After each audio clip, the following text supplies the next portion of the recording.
Hi guys, it's Catherine, and this Fangirl Freakouts video is about the web series Soliloquies of Santiago.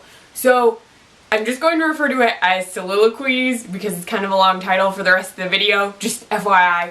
So, Soliloquies is by RJ Lackey, who is part of All for One and currently in Human Condition, both shows that were airing on the Kinda TV YouTube channel. So this series, Soliloquies of Santiago, see I'm saying the full title again, is focused on the character Jacob Santiago, who is inspired by Iago from Othello, which will make more sense once you see what's going on. It's all like Othelloian, you'll see. So Jacob Santiago has been cast as Laertes in a production of Hamlet, but he desperately wants to actually be Hamlet. And in order to do that, he decides that he's going to set up this plan to get the part he wants by sort of ruining the director, Morgan Othello.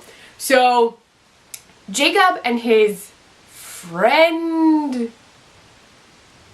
with benefits, sort of boyfriend, Rodrigo, they don't have a particularly healthy relationship. They just don't. They're not good together. They're not good. They should not be together. Is helping him with this plan, and he says, well, Othello is totally going out with the guy he cast as Hamlet. Desmond, who was cast as Hamlet, is actually Othello's boyfriend of 2 years. But Jacob decides that he is going to tweak this situation with the help of Rodrigo to make it look like Othello basically gave Desmond the part because Desmond did some sexual favors for him, which is not true. They just happened to be dating and he thought Desmond did a very good job. So Jake sets this whole plan in motion with Rodrigo and everything goes a little crazy. Othello is a well-known actor. Well, he's at least an actor who's been working in LA. He has agents. He has like this presence he's supposed to uphold. Now, he's never officially come out, but when all of this drama goes down, he has to meet with the advisors of the university, because this is a university production, and tell them, like, we've been dating for 2 years. He proves they've been dating for 2 years. Desmond's father is irate about this because Desmond was not actually out to anyone at all. He may have been out to like a select few people, but he was not out to his dad, which is a huge deal. So once his dad finds out, Othello, who does it, I think he does vlogs, he's like budding famous, so I'm guessing he does some YouTube stuff, or at least online stuff, decides to come out as being in a relationship with Des. But he says that he's bisexual, he has dated women, he has dated men, he likes both. Like, he doesn't, even though he's in a relationship with Des, he says he's not gay, he is bisexual. Even if he would marry Des, he would still be bisexual. Which was actually a really great episode. It gave a very good depiction of what it is to be bisexual, not just saying like, I flip back and forth, I'm always bisexual, this is what bisexuality is. There's a lot of, primarily the cast is made up of queer characters. Jake is gay, Desmond is a slightly complicated character. I meant to say Rodrigo. Rodrigo is gay, Othello is bisexual, and then Desmond's character, if you're going to watch the series, I don't want to give too much away. You should watch the series, it's really good. Desmond's character has a lot going on. So I will say that Desmond's initial character is presented as gay. That's all I'm going to say. Because Desmond's character goes through a very big change for the audience near the very end of this 20-episode web series.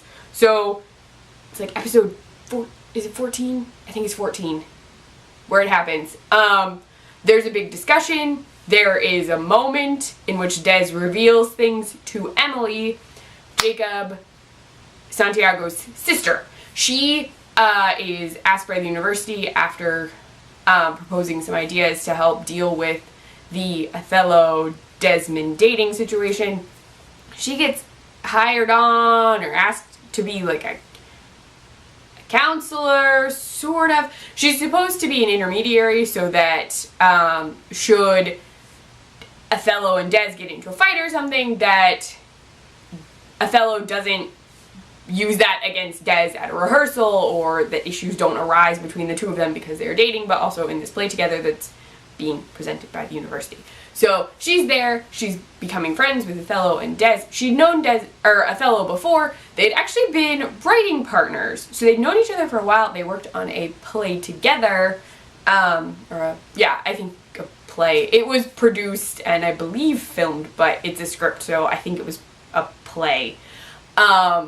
Sorry, that sounded really like, what am I talking about? Called Death of the Author, which is one of Des's favorite plays, you find out. So, Emily had known Othello, they have a relationship. Then she and Des start spending a lot of time together because she's supposed to help Des sort of deal with what's going on with Othello and like the relationship in connection to the play. And they become friends, which is great because they're really good friends. Like, they turn into really good friends and their relationship together is really nice.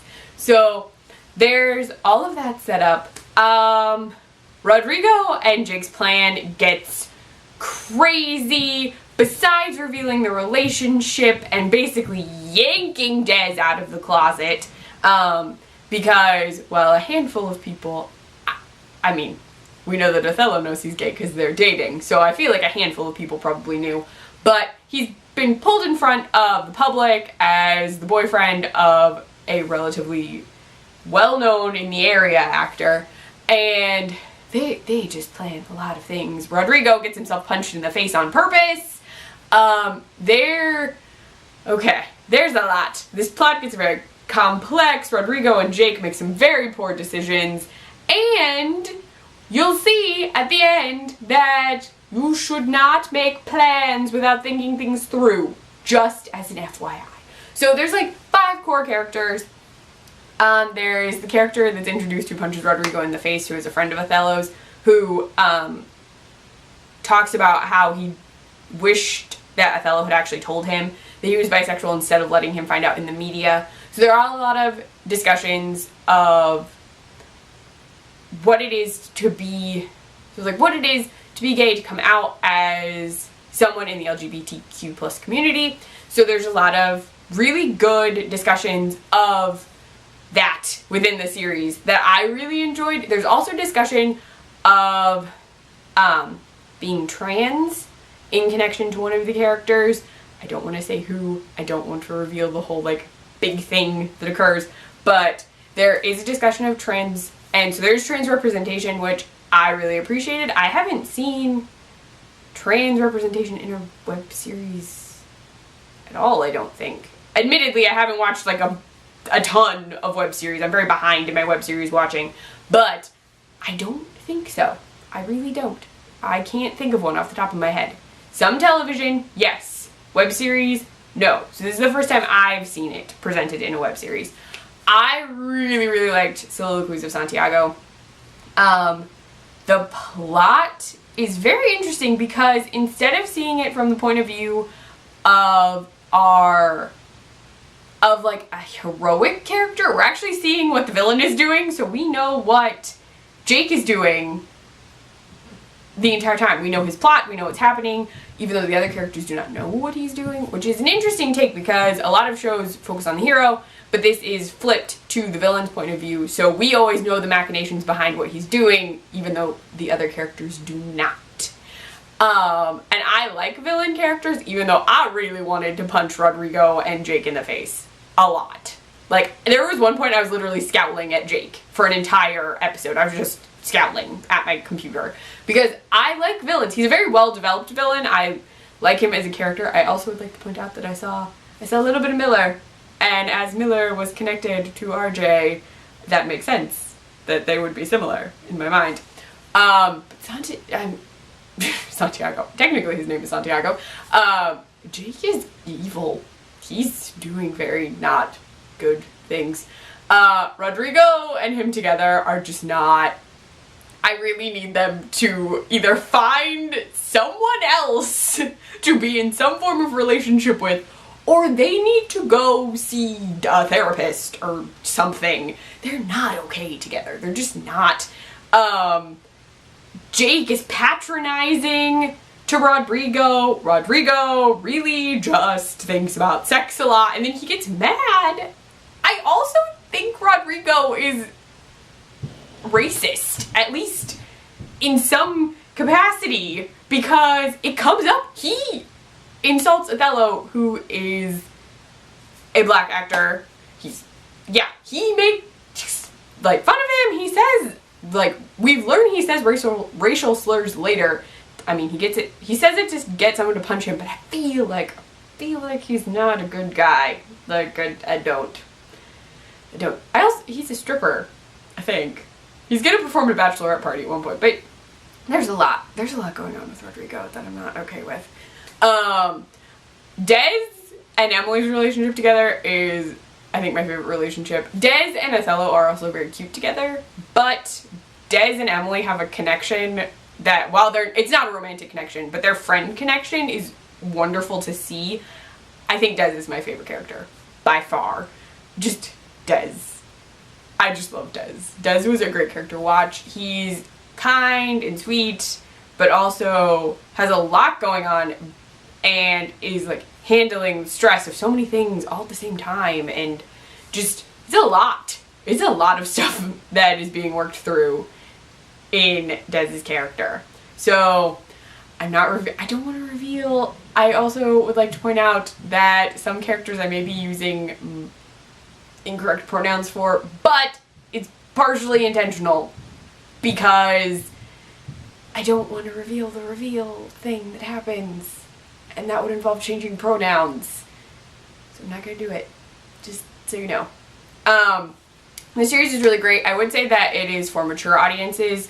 There's a lot of cursing. There are lots of sexy times. Not like sex, but it happens. Things happen, just so you know. I would say like a PG-13, closer to 18 audience. Like late high school, college age would be okay. That would be my like age parameter for folks who are interested in Soliloquies of Santiago. I really enjoyed it. I hope that more gets made one day. I would totally watch it. Watching it also made me really miss performing. I did not do like fancy theater, but I did like high school theater, I did college theater, and I really like acting. I just haven't done a lot of it recently. I would love to act again somewhere. It would be great. I loved acting, love acting, I still do. But yeah, this was just a great series to watch. The acting is great, the writing is great, I really enjoyed it. The themes it discusses are themes I think really need talked about, and it was great to see them presented so well. You should definitely check it out. I will link the playlist for Soliloquies of Santiago on Cycle 66 down below. You can find me on Twitter at CleffNotes, on my blog, cleffnotes.wordpress.com. I write for the Nerd Girl Express, nerdgirlexpress.com. I run their Snapchat, the Nerd Girl EXP, and I post recipes on the iZombie Support Group site, iZombieSupportGroup.com. Bye, guys.